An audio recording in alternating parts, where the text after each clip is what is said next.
Assalamualaikum warahmatullahi wabarakatuh. Perkenalkan, nama saya Aldi Susanto. Saya mahasiswa dari Prodi Hukum Keluarga Islam IAIN Curup. Jadi pada kesempatan hari ini saya akan mencoba menjelaskan tentang relasi hukum keluarga Islam atau sebagian materi dari hukum keluarga Islam.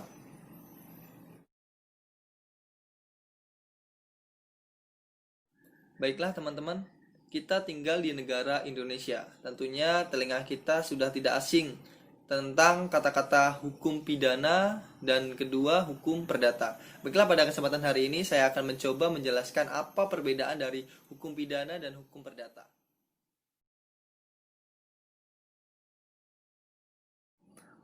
Jika kita berbicara tentang hukum pidana dan hukum perdata, maka kita membicarakan dua hal yang sangat berbeda. Perbedaan yang pertama terletak pada pengertian dari hukum pidana dan pengertian dari hukum perdata itu sendiri. Pengertian hukum pidana adalah serangkaian hukum yang mengatur perbuatan-perbuatan yang tidak boleh dilakukan atau dilarang, serta mengatur ancaman ataupun sanksi bagi mereka yang melanggarnya. Contohnya adalah pembunuhan, pemerkosaan, pencurian atau perampokan, korupsi, penganiayaan, penipuan, dan lain-lain sebagainya.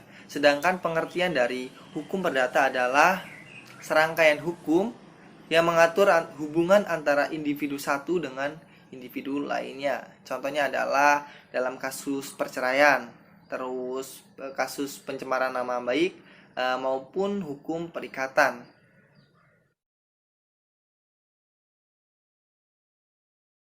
Baiklah, saya akan memberikan contoh yang lebih spesifik lagi dalam kasus hukum pidana. Misalkan dalam kasus pencurian, kita merujuk pada pasal 362 KUHP atau Kitab Undang-Undang Hukum Pidana. Jika si A melakukan pencurian dengan si B, otomatis si A ini sudah melakukan tindak pidana. Dan apabila si A ini dibiarkan ataupun tidak mendapatkan hukuman, otomatis si A ini akan kemungkinan akan melakukan tindak pidana tersebut, tindak pidana pencurian. Oleh karena itu, pasal 362 KUHP telah mengatur hukuman atau sanksi bagi mereka yang melakukan pencurian tersebut.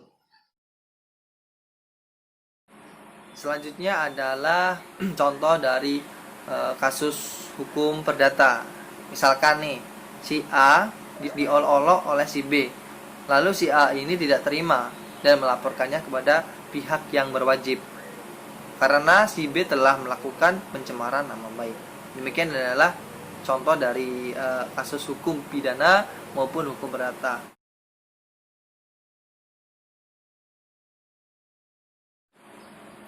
Baiklah, perbedaan yang kedua terletak pada pelaksanaan proses hukumnya. Kalau dalam kasus perdata, proses pelaksanaan hukumnya baru bisa dilaksanakan ketika ada seseorang atau kelompok ataupun lembaga yang melaporkannya kepada pihak yang berwajib. Misalkan, saya meminjamkan uang 500 juta kepada teman saya, tetapi teman saya tidak mau membayarnya. Otomatis saya rugi kan? Jadi saya melaporkannya kepada pihak berwajib. Dan pihak berwajib baru bisa memprosesnya ketika saya sudah melaporkan tentang kasus tersebut. Ini adalah kasus perdata.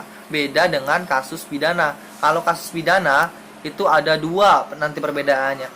Pertama adalah dalam delik umum dan yang kedua adalah delik aduan. Kalau yang delik umum ini maksudnya adalah proses hukumnya ini bisa dilakukan atau bisa diproses walaupun tanpa ada aduan dari orang.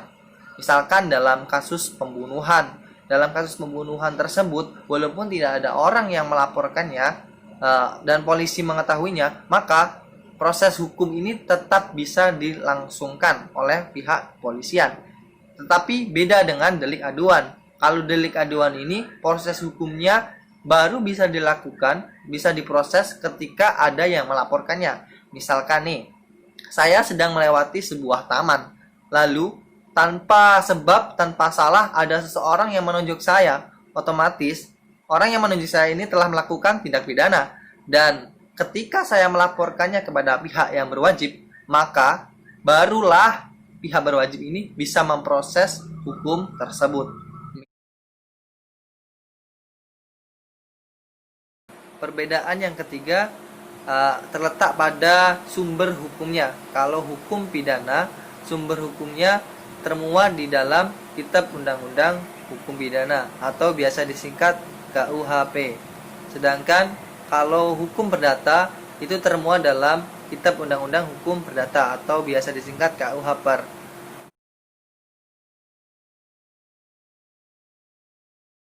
Perbedaan yang keempat terletak pada bentuk putusan hakimnya.